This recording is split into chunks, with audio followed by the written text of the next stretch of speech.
பரிசுத்தம் பெற வந்திட்டீர்களா, ஒப்பிலா சிறு ஸ்நானத்தினால். பாவதோஷம் நீங்க நம்பினீர்களா, ஆட்டுக்குட்டியின் இரத்தத்தினால். பரிசுத்தம் பெற வந்திட்டீர்களா, ஒப்பிலா திரு ஸ்நானத்தினால். பாவதோஷம் நீங்க நம்பினீர்களா, ஆட்டுக்குட்டியின் இரத்தத்தினால். மாசிலா சுத்தமா திரு புண்ணிய தீர்த்தத்தினால். குற்றம் நீங்கி விட குணமாறிற்றா, ஆட்டுக்குட்டியின் இரத்தத்தினால். டியர் ஃப்ரெண்ட்ஸ், அன்பின் வாழ்த்துக்கள். ஆண்டவரும் இரட்சகருமாகிய இயேசு கிறிஸ்துவின் நாமத்திலே உங்களை வாழ்த்துகிறேன். ஆட்டுக்குட்டியின் இரத்தத்தினாலே கழுவப்பட்ட அந்த அனுபவத்தோடு கூட பரிசுத்தத்தோடு கூட வாழ்வதற்கு கர்த்தர் நமக்கு கிருபை பாராட்டுவராக. ஒருவேளை பரிசுத்த குறைச்சல் உண்டென்று தூண்டப்படுவேன் என்றால், உணர்த்தப்படுவேன் என்றால், நம்மை சீர்படுத்தி கொள்கிற அருமையான ஒரு காலம்தான் இந்த காலம். ஆட்டுக்குட்டியின் இரத்தம் 2026 ஆண்டுகளாகி உறையாத இரத்தம். அதிலே கழுவி சுத்திகரித்துக் கொள்வதற்கு கர்த்தர் கிருபை செய்வாராக. கொரிந்து சபையினுடைய மக்களுடைய அவல நிலைகளை கேட்ட பவுலடியார் ஒரு லெட்டர் எழுதுகிறாரு.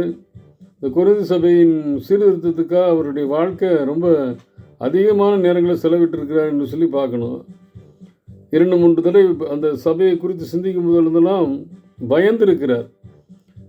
ஏவாளை சர்ப்பம் வஞ்சித்தது போல அவர்களை வஞ்சித்து விடுமோ என்று சொல்லி ஒரு பயம் அவருக்குள்ளே இருந்து கொண்டே இருக்கிறத நம்ம வாசிக்கிறோம். அதே போல் அந்த கடைசி 2 கொரிந்தியர் 12ஆம் அதிகாரத்தின் கடைசி வசனத்தில் கூட அவர் என்ன பண்ணுறாரு, நான் பயப்படுகிறேன், பயந்திருக்கிறேன் என்று சொல்லி எழுதுகிறார். அப்படி பயந்தவர் ஒரு லெட்டர் எழுதுகிறாரு. இப்போ எல்லாம் செல்ஃபோனில் மெசேஜ் போடுறோம். அந்த இருதயத்தினுடைய மனத்தாங்களோடு கூட ஒரு லெட்டர் எழுதுகிறாரு. அதில் கண்டித்து வேறு எழுதுகிறாரு. அதை படிக்கும் பொழுதே மனஸ்தாபப்படணும், துக்கப்படணும் அப்படிங்கிற நிலைமையில் எழுதுகிறாரு. எழுதிட்டு அப்புறம் என்ன பண்ணுறாரு, கஷ்டப்படுறாரு. ஐயோ நம்ம எழுதிட்டோமே, அவங்க துக்கப்படுவாங்களோ அப்படின்னு சொல்லி அந்த லெட்டரை தீத்துட்ட கொடுத்து அனுப்புகிறார். தீத்து அப்போலாம் உடனே ஃபோன்லாம் பேச முடியாது. தீத்து சில நாட்கள் கழித்து ரிட்டன் ஆகிறாரு. ரிட்டனாக அவர் சொல்கிற காரியங்களை கேட்கும் பொழுது தான் அவருக்கு மிகுந்த சந்தோஷம் ஆயிருக்கு. அங்கே நடந்த கன்வின்ஸ் ஆனது, கன்விக்ஷன் ஆனது, இதெல்லாம் கேட்குறாரு. அப்போ அவர் சொல்கிறாரு, கேட்டுட்டு ரொம்ப சந்தோஷப்படுறேன். உங்களுடைய துக்கம், இந்த லெட்டரை படித்தவொன்னே உங்களுக்கு துக்கம் வந்திருக்கு. அதை நினைக்கும் பொழுது உங்களை மனஸ்தாபப்பட்டேன். ஆனால் அந்த துக்கம் மனம் திரும்புதலுக்கு ஏதுவான துக்கமாக இருந்ததினாலே நான் ரொம்ப சந்தோஷப்படுகிறேன் என்று சொல்லுகிறார்.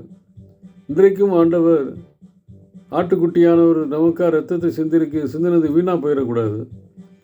பாவத்தை குறித்து சிந்தையிலே நான் கன்வின்ஸ் ஆனேன்னா மீண்டும் பாவத்தை செய்கிற சூழ்நிலையில் வீழ்ந்து போய்விடுவேன். பாவத்தை கண்டித்து உணர்த்துகிற பரிசுத்தாவியானவருடைய தூண்டுதலோடு கூட ஒவ்வொரு நிமிடம் இருக்கும்பொழுது தான் அந்த பாவத்தின் வீழ்ச்சியிலிருந்து நான் வெற்றி பெற முடியும்.